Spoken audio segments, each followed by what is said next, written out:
Even on days when nothing really happens, you can feel exhausted.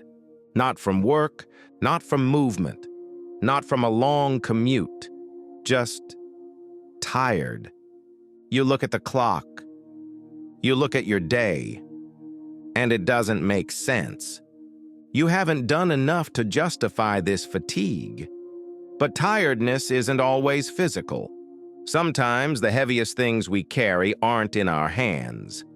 Sometimes it's the mind that never fully rests. So there is a quiet question beneath this feeling. Why can doing nothing still feel draining? Why can a quiet day feel heavier than a busy one?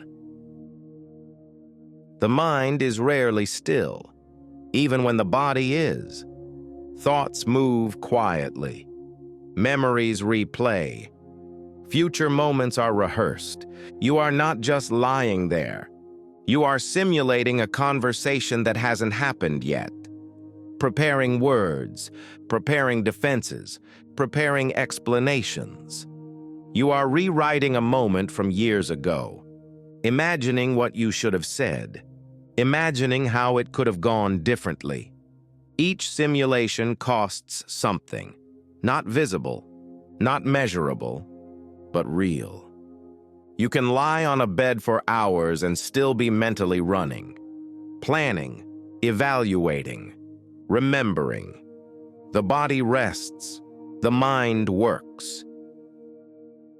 There is another layer, quieter, less visible, unfinished emotions, unresolved conflicts, unspoken worries. They don't sit in front of attention. They sit beneath it, like applications running quietly in the background. You don't see them, but they draw energy constantly.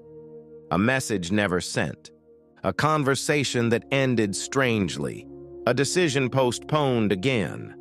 They stay open. They don't close on their own. The mind keeps them alive, spinning quietly. Even when you're doing nothing, you are paying attention to things you are not even looking at. Even stillness can contain pressure.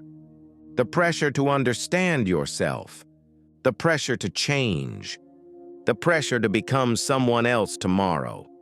These pressures rarely shout. They whisper, and whispers, when constant, can be exhausting. They keep the mind slightly alert, slightly tense, never fully settling. So when you feel tired on a quiet day, it isn't weakness. It isn't laziness. It is activity without movement. Work without motion. A mind that never fully powers down. You are resting on the outside, but carrying motion on the inside. Rest isn't always stillness. Sometimes it is permission for the mind to loosen its grip for a moment. Sometimes it is simply noticing how much is being held without being spoken. Noticing does not fix anything. It does not solve the mind. It just creates a small pocket of space. And in that space, the mind sometimes lets go on its own.